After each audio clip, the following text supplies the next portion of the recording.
जहां एक तरफ हेलमेट के लिए जागरूकता अभियान चलाए जा रहे हैं, वहीं दूसरी तरफ सड़क हादसों के आंकड़े भी बढ़ते जा रहे हैं। इसीलिए सरकार ने ये जिम्मा उठाया कि वो सड़क हादसों के आंकड़ों को कम करेंगे। और किस तरह से कौन सा हेलमेट पहनना चाहिए ये जानते हैं उन डॉक्टरों से जिन्होंने सड़क हादसों में घायल मरीजों का इलाज किया है।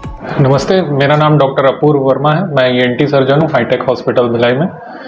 आज हमारा टॉपिक है हेलमेट के ऊपर पे कि हेलमेट अगर नहीं लगाएंगे तो क्या होगा, कैसी इंजरीज हो सकती है, हॉस्पिटल एडमिशन कितने दिन का हो सकता है, सर्जरीज के कितने खर्चे आते हैं और पोस्ट ऑप कैसा रहता है पेशेंट।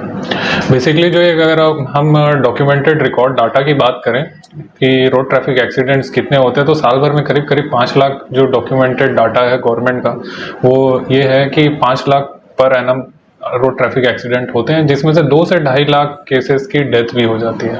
ये ऑन रिकॉर्ड डेटा है।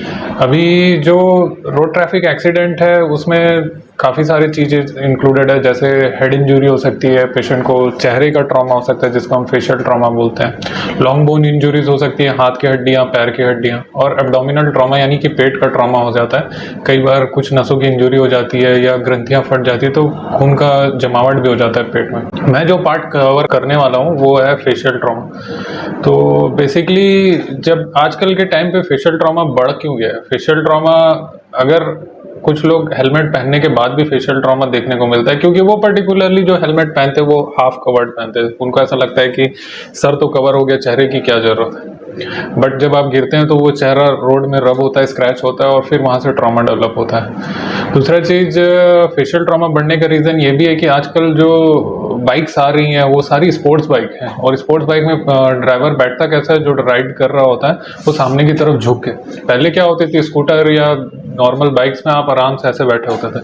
आजकल जो स्पोर्ट्स बाइक आ रही है उसमें एंगुलेटेड सीटिंग होती है, तो झुकने की वजह से वो पूरा फेस सामने टुवर्ड्स डाउन टू फ्लोर हो रहा है और ट्रॉमा के रीजन चांसेस बढ़ जाते हैं। जैसे ही मरीज गिरता है या ड्राइवर गिरता है तो सबसे पहली बोन जो, अगर हम ENT रिलेटेड भी बात करें तो मोस्ट कॉमन फेशियल बोन यानी जो चेहरे की जो सबसे कॉमन हड्डी जो फ्रैक्चर होती है रोड ट्रैफिक एक्सीडेंट में, वो है नेजल, नाक की हड्डी, क्योंकि ये सबसे ज्यादा प्रोमिनेंट है आपके चेहरे में और गिरते हैं तो सबसे पहला ट्रॉमा उसी को होता है। तो नाक की हड्डी ही सबसे ज्यादा most common facial bone to be fractured है। बेसिकली दूसरी हड्डियां भी फ्रैक्चर होती है, जैसे कि हम ये चीक बोन को मैक्सिला बोलते हैं, साइड की बोन को ज़ाइगोमा बोलते हैं और जबड़े को मैंडिबल बोलते हैं। ये सारी हड्डियां भी फ्रैक्चर होती है। सबके अलग लाइन ऑफ मैनेजमेंट्स हैं और सबके अलग ड्यूरेशंस ऑफ स्टे भी हैं। ऑपरेशन या सर्जरी या कंजर्वेटिव मैनेजमेंट डिसाइड होता है पेशेंट के इन्वेस्टिगेशन पे, यानी कि CT स्कैन पे, जो कि मेन हमारा इन्वेस्टिगेशन है। एक चेहरे का CT स्कैन कराया जाता है जिसकी आमतौर पे खर्चा आती है 3,500 से 4,500 के बीच में, जिसमें पूरा रिकंस्ट्रक्शन किया जाता है चेहरे का और वो पूरा बताता है कि कितनी हड्डियां फ्रैक्चर है, और मैनेजमेंट आपका प्लान भी उसी के ऊपर निर्भर होता है।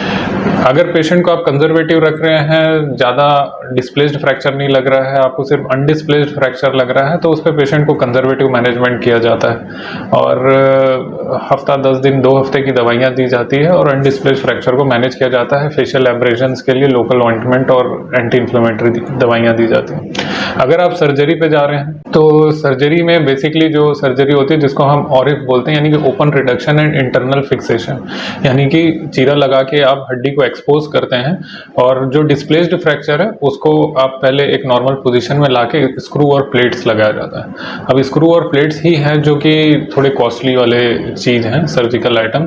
2 टाइप की होती है, एक एल्यूमिनियम और दूसरी होती है टाइटेनियम। जो टाइटेनियम रहती है वो MRI कंपैटिबल भी होती है, इसलिए उसके कॉस्टिंग थोड़ी ज़्यादा होती है। तो मेन जो सर्जिकल चार्जेस या OT का जो चार्जेस रहता है वो इसी चीज़ पे डिपेंड करता है कि प्लेट्स कौन सी लग रही हैं, कितनी लग रही हैं और स्क्रू फिक्सेशंस कितने होने वाले हैं। तो मेन जो हमारा कॉस्ट जो सर्जरी का डिपेंड करता है वो इसी चीज़ पे करता है। तो ये सब कारण है जिसकी वजह से हॉस्पिटल ड्यूरेशन और हॉस्पिटल ट्रीटमेंट थोड़ा लंबा चलता है। Thank you. Hello and welcome. आज हम ये समझेंगे कि हेलमेट पहनना कितना ज़रूरी है। मैं छोटा सा एग्जांपल देती हूँ आपको। आप समझिए, आप एक बहुत इंपॉर्टेंट चीज़ बिना कवर किए, बिना किसी ठोस कवर के अगर ले जा रहे हैं या कांच का बर्तन ले जा रहे हैं, क्या होगा अगर हाथ से फिसल जाए या किसी का धक्का लग जाए? आपके बस में वो नहीं है, वो टूट जाएगा।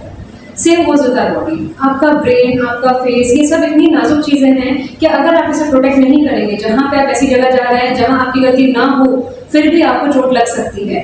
जैसे किसी और की गलती से एक्सीडेंट हो जाना या कोई मिसहैप हो जाना, स्पेशली रोड ट्रैफिक एक्सीडेंट की जो हम बात करें, इंडिया बहुत ही लीडिंग कैपिटल बनता जा रहा है। उसके हालांकि कई कारण हैं, सिर्फ एक अकेला व्यक्ति ही उसके लिए जिम्मेदार नहीं है, बहुत सारी फैसिलिटीज़ और ये सब चीज़ें भी रोल प्ले करती हैं। लेकिन जो हमारे बस में है, कम से कम हमें उतना करना चाहिए। और वो भी नॉर्मल हेलमेट नहीं, सिर्फ पुलिस के चालान से बचने के लिए पहन लिया, वो कोई मतलब नहीं है, क्योंकि आपने एक चीज़ तो बचा ली, लेकिन अपनी मोस्ट इंपॉर्टेंट चीज़, अपनी जान, अपना क्वालिटी ऑफ लाइफ आपने खतरे में डाल दिया। तो मैं यही रिकमेंड करूँगी कि आप जब भी गाड़ी में निकलें, आप हमेशा helmet, that too full coverage और हॉलमार्क वाला पहन के निकलें। क्योंकि क्या होगा, ये न सिर्फ आपको आपकी जान जाने से बचाएगा, अगर आपकी जान बच भी गई तो इतने सारे ट्रॉमा होते हैं, मैक्सिलोफेशियल इंजरीज होती हैं, हेड इंजरीज होती हैं, जिससे हेलमेट काफ़ी हद तक प्रोटेक्शन देता है, अगर सही क्वालिटी का और सही टाइप का हेलमेट इंसान ने वेयर किया हो। अब अगर हेलमेट नहीं पहनते, आए दिन हम ऐसे केसेस देखते हैं, आरटीए केसेस हैं, फॉल हैं, कई बार कैटल या जो आपके स्ट्रे एनिमल है वो आ जाते हैं और आप सेल्फ फॉल हो जाता है, तो उस केसेस में भी हेलमेट काफ़ी हद तक आपको बचाता है। वरना आपकी आँख, आपका फेस, आपका जबड़ा, आपके दांत, आपका मस्तिष्क, हर चीज़ें रिस्क में हो जाती हैं। और ये ऐसी चीज़ें हैं जो हम लोग करेक्ट तो करते हैं, लेकिन patient as good as normal उसमें आने के लिए उसको समय लगता है। ऑफकोर्स जो खर्चा है, जो पेशेंट का ट्रॉमा है, जो कई बार पेशेंट के सॉफ्ट टिश्यू भी कट जाते हैं, फट जाते हैं, तो वो चीज़ें क्या होती है, स्कार लग जाती हैं, जिसको अलग तरीके से आपको एड्रेस करना पड़ता है। अगर सिर्फ हड्डी टूटी है, फेस पे कोई निशान नहीं है या कोई कट नहीं है, तो हम लोग कोशिश करते हैं मुंह के अंदर से ही ज़्यादातर फेशियल बोन्स का हम इलाज कर सकें, ताकि अलग से पेशेंट को कोई स्कार ना आए। और बस इसी के साथ मैं यही कामना करती हूँ कि अपनी सुरक्षा खुद करें, और अगर कभी किसी ऐसी स्थिति में आते हैं तो फिर जो हमें करना है वो तो हम करेंगे ही, लेकिन हम भी नहीं चाहते कि हमारे पास इस टाइप के केसेस आता है। लोग प्रोटेक्टेड रहें, सेफ रहें, यही मैं कामना करती हूँ। अब अगर एक एक्सीडेंट हो जाए और उसमें किस तरीके की गंभीर चोटें आपके चेहरे पे आ सकती हैं, तो सबसे ज़्यादा इंपॉर्टेंट है आपकी आई।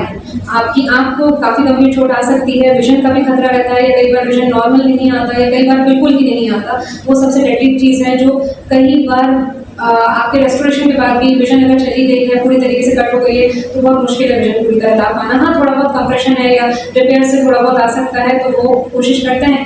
बाकी आप नाक का हड्डी, गाल की हड्डी, जबड़े की हड्डी, दांतों का संतुलन, जॉइंट आपके जो दोनों जबड़े रहते हैं, ये सारी चीज़ें बहुत क्रूशियल हैं और बहुत बारीकी से रिपेयर करनी पड़ती हैं एक सही रेस्टोरेशन के लिए, कि पेशेंट मतलब जितना हद तक नॉर्मल बैठ जा सके वो हम कोशिश करते हैं। नमस्ते, मैं doctor Deepak Bansal, consultant neurosurgeon, hi tech hospital से बोल रहा हूँ।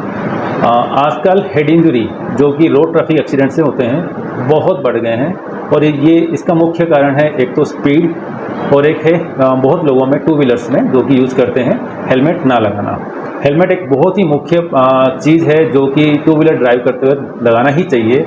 दोनों को, ड्राइवर को भी और जो पीछे बैठता है उसको भी लगाना चाहिए, दोनों ही मस्ट लगाना चाहिए। और हेलमेट भी एक अच्छी क्वालिटी का ISI मार्क वाला होना चाहिए, जिससे आपको आपके सिर को गंभीर चोट लगने की क्षमता बहुत कम हो जाती है। और हेलमेट ऐसा होना चाहिए जो आपके सिर को पूरा ढके, पूरे चेहरे को ढके, और इवन चिन जो बोलते हैं उसको भी ढके। ये आपको बहुत सी बीमारियों से, बहुत सी जो हेड इंजरी में जो तकलीफ़ें होती है उससे बचाता है, जिसमें इंक्लूडेड है हेड इंजरी मतलब सिर की गंभीर चोट, फेशियल इंजरी, नाक कान गले की इंजरी, और इवन सर्वाइकल स्पाइन इंजरी। ये सब आपको हो सकता है, लग सकता है, अगर आप प्रॉपर हेलमेट अगर नहीं यूज़ कर रहे हैं तो हेलमेट अच्छे से पहनिए और अच्छा क्वालिटी का पहनिए, और हमेशा पहनना है। ऐसा नहीं कि कहीं पास में जा रहे हैं हेलमेट नहीं पहनना, नहीं, ऐसा नहीं होना चाहिए। घर से 2 कदम में भी निकल रहे हैं तो हेलमेट ज़रूर पहनना चाहिए, क्योंकि हेड इंजरी अगर एक बार होता है तो इंसान को किस स्थिति में वो जाएगा कहना बहुत मुश्किल होता है। इवन उनको लकवा मतलब पैरालिसिस हो सकता है, वो बहुत दिनों तक कोमा में रह सकते हैं। और अगर सर्वाइकल स्पाइन इंजरी होती है तो उनके धड़ से नीचे दोनों हाथ पैर काम करना बंद कर देता है, तो बहुत सारी बीमारी उनको हो सकती है। तो इन सब का एक ही इलाज है, प्रॉपर हेलमेट, और एनी टाइम हेलमेट पहनना है टू व्हीलर ड्राइव करते हुए।